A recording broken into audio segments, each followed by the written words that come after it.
네, 중국 정부에서 해외 브랜드의 뭐 아이패드, 뭐 태블릿 PC, 스마트폰 이런 거 못 쓰게 한다. 더하기 이제 오늘 밤에는 애플 이벤트를 통해서 애플의 신규 스마트폰이 공개가 되는데 이것마저 중국에서 못 파는 거 아니야라는 우려설이 잠깐 돌았습니다. 관련한 이야기 잠깐 정리해 주시죠. 네, 빠르게 정리할게요. 사실 이제 아이폰 관련돼서 공무원들한테 사용하지 못하도록 가져오지 못하도록 했다라는 걸 우리가 몇 번 짚어봤으니까 여기에 대한 조처의 당국의 공식적인 발표나 언론의 사실 확인에는 답변하지 않고 있습니다. 그러니까 이 얘기는 공식적으로 확인된 바가 없다라는 건데 어쨌든 보도는 나오고 있습니다. 네. 여러 매체들을 통해서요.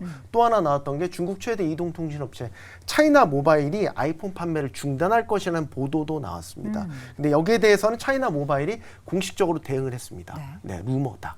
아니다라는 거죠. 아이폰 출시와 관련돼서 잘 협력 관계가 이어지고 있고 정상적으로 판매에 나설 것이다. 네. 이번 아이폰 15 시리즈가 나오면 말이죠. 여기에 대해서는 이제 차이나 모바일이 루머를 꺼트리는 정식 보도 대응을 했다라는 것. 네, 여기까지 일단 팩트 확인을 할게요. 네.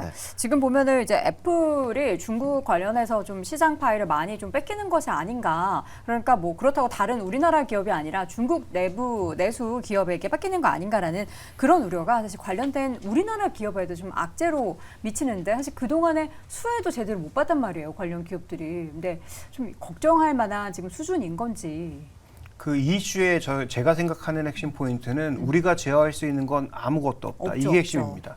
뭐 미국이 어떻게 나올지, 중국이 뭐 미국도 지금 공식 대응은 아무것도 없죠. 그러니까 중국도 지금 뭐 정부 단위라든지 이런 쪽에서 공식적인 발언은 최대한 자제하고 있는 것으로 보이는데, 그럼 우리가 가서 뭘 어떻게 할 수 있는 게 아무것도 없단 말이죠. 네. 결국은 뭔가 결론이 나오고 판매 자료가 나와봐야 실제로 이게 뭐 아무것도 없는 거였구나를 알 수 있는 그런 상황이어서 대응하기가 쉽지 않은 구간입니다. 그래서 뭐 제가 말씀드리고 싶은 건 관련된 종목에 대해서는 이런 악재를 제외하고서도 이 종목이 지금 주가가 뭔가 비이성적으로 빠졌는가에 대한 판단이 좀 더 중요한 것 같고요. 그다음에 해당 이슈는 우리가 좀 결과를 기다릴 수밖에 없고, 제가 생각하는 결론은 극단적으로 가지는 않을 것 같다. 미국과 중국이 입을 피해가 극단적으로 갔을 땐 양국이 너무 크다. 이렇게 말씀드리겠습니다. 거기에 더해서 사실 중국에 애플에 공장이 있기 때문에 요거 잘못하면 우리 애플 그럼 중국 공장 문 닫아버릴 거야 하면은 이것도 실업률에 문제가 좀 생길 수도 있지 않겠습니까, 장본?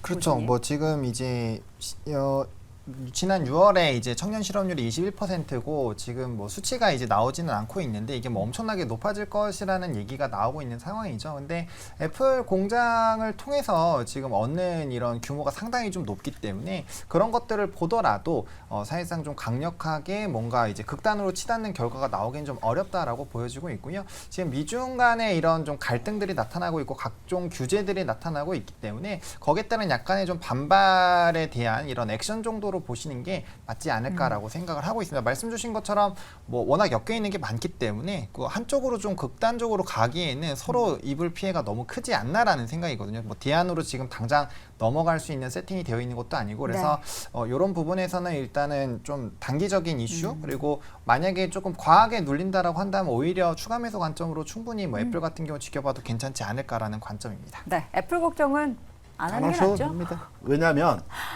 중국의 스마트폰 사용자가 한 10억 명이 좀 넘는다고 합니다. 공산당원이 한 1,000만 명 정도 되는데요. 1% 좀 넘겠죠. 중국 내에서 스마트폰 사용 그 양이 아니라 이제 비율을 보게 되면 아이폰을 쓰는 사람들이 한 24% 정도 됩니다. 그리고 비보하고 그 오포, 그러니까 중국 기업 브랜드입니다. 이게 한 17% 각각 차지하고 있습니다. 20% 중반의 스마트폰 사용자한테서 제재를 한다?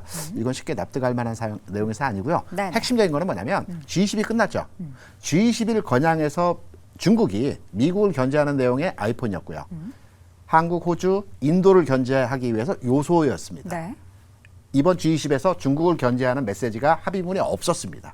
그러면 중국이 견제하는 내용에서의 그간의 했던 내용들은 이제 마무리됐다.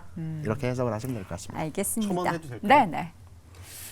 제가 이제 어제 그 차이나 모바일의 공식 반론 보도 기사를 보면서 아래 댓글들을 쭉 한번 봤는데 어땠어요? 뭐 중국 사람들이 이제 그 요즘에 반미 분위기가 중국 내에서 이제 있다 보니까 굉장히 이제 아이폰을 배척하는 그런 감정적인 댓글들도 상당히 많더라고요. 그걸 가지고 이제 중국 내 분위기를 판단할 수는 없어요. 이게 전부가 아니겠죠. 근데 이제 분명한 건 그겁니다. 화웨이 신형폰을 띄워주기 위한 언론 플레이들은 상당히 중국 내에서 많이 있다라는 실제로. 얘기예요. 네. 와.